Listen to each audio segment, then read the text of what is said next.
இதை மாதிரி ஒரு மிக்சிங் பவுல் எடுத்துக்கலாம். இப்போது வேக வச்சு மசிச்ச உருளைக்கிழங்கு இதில் ஆட் பண்ணிக்கலாம்.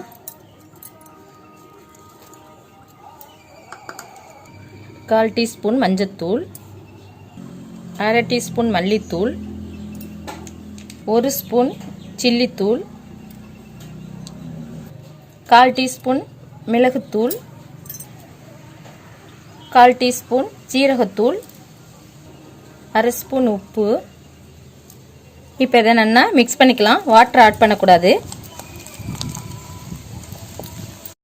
இப்போ டப் ஓரளவுக்கு ரெடி ஆகிடுது. இதோட இஞ்சி பூண்டு விழுது ஆட் பண்ணி மிக்ஸ் பண்ணிக்கலாம்.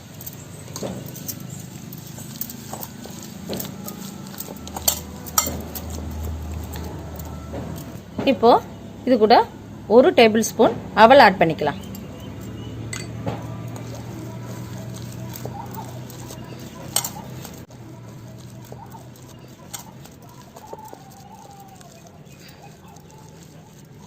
மிக்சிங் பவுலில் 1/4 கப்பு மைதா மாவு, 2 டேபிள் ஸ்பூன் கார்ன்ஃப்ளவர்,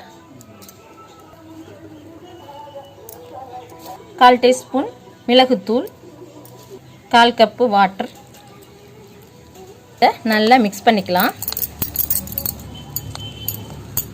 இன்னும் கொஞ்சம் வாட்டர் ஆட் பண்ணிக்கலாம். இப்போது இந்த கன்சிஸ்டன்சியில் எடுத்துக்கோங்க. இது மாதிரி உருண்டையாக உருட்டிண்டு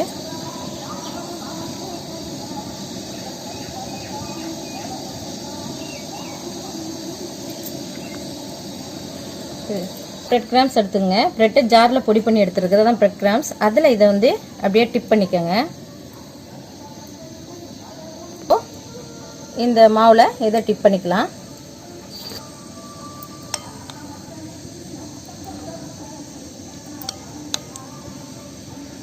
இதை பிரெட் கிராம்ஸில் திரும்ப போட்டு எடுத்துக்கலாம்.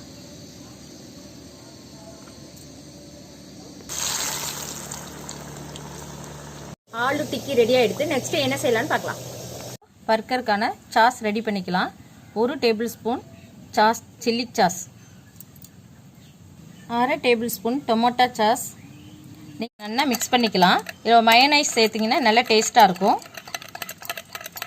இப்போ சாஸ் ரெடி ஆகிடுச்சு. நெக்ஸ்ட் என்ன பண்ணலாம் பார்க்கலாம். இது மாதிரி ஒரு பண்ணை எடுத்துகிட்டு 2ஆக கட் பண்ணிக்கலாம். இது மேலே இப்படி நல்லா அப்ளை பண்ணிக்கலாம்.